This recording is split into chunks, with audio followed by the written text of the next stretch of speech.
Hey Jace, what are we doing? We're going on an adventure. Where are we going? Pizza Hut.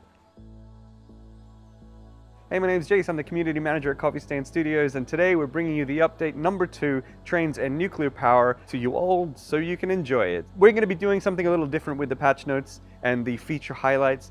We're going to be going on a bit of an adventure as we tell you about what's coming. So in the spirit of Trains and Nuclear Power, Snutt and I are going to take a train to a nuclear power plant. Now, if you're not really interested in the adventure, there'll be a link in the cards up above and in the description below to just the Patch Notes website, so you can just read everything there. But we think this adventure is going to be a lot of fun, and I hope you want to join us and check out a nuclear power plant. Hopefully, we don't know if they're going to let us in.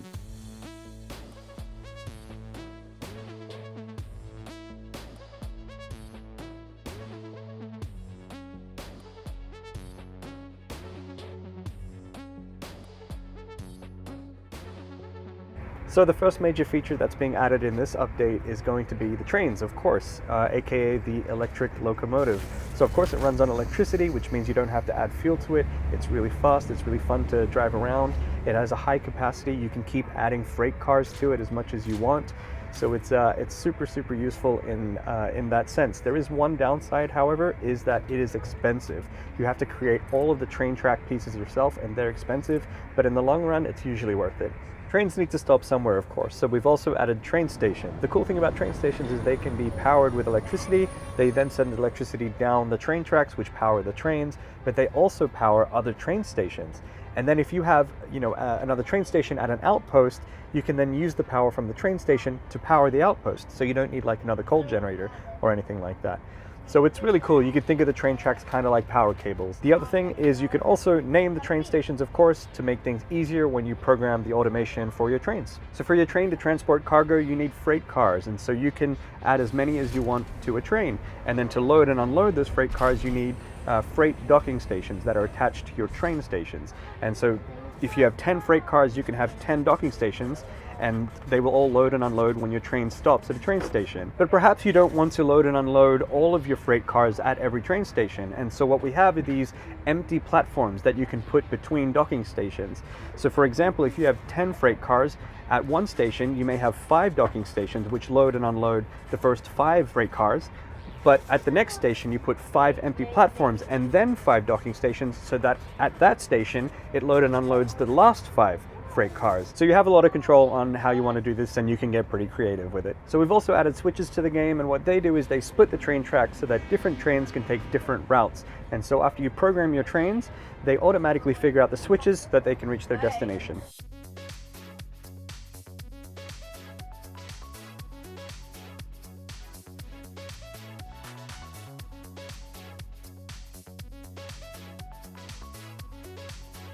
So we've also revamped the end game areas, the red jungle, the red bamboo fields, and the swamp. And I'll leave that up to you guys to check it out yourselves.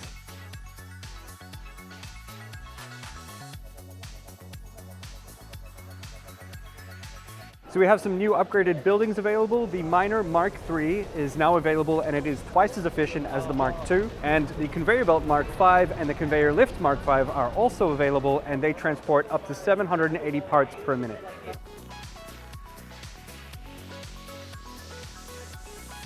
So you can now combine bauxite with silica to create aluminium, which will open up a whole new world of possibilities, like soda cans.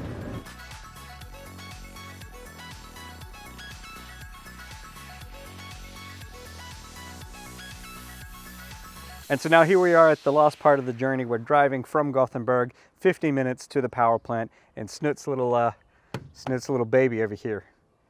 Don't people kick the tires? Isn't that a thing?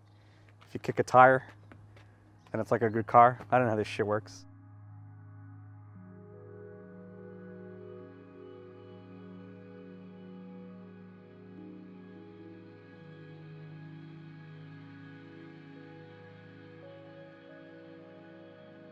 So believe it or not, I'm here at Ringhals, nuclear power plant, and that is because, of course, we are adding nuclear power to the game. The nuclear power in Satisfactory creates massive amounts of power, but the trade-off is nuclear waste, which you need to find a solution to store and move away because it is harmful to your player. There will be hazmat suits for you so you can hold things, but that won't solve the mass amounts of waste that you may create. The input for nuclear power plants will be fuel rods, of course, graphite-tipped fuel rods. What? It's cheaper. Money doesn't grow on trees, all right?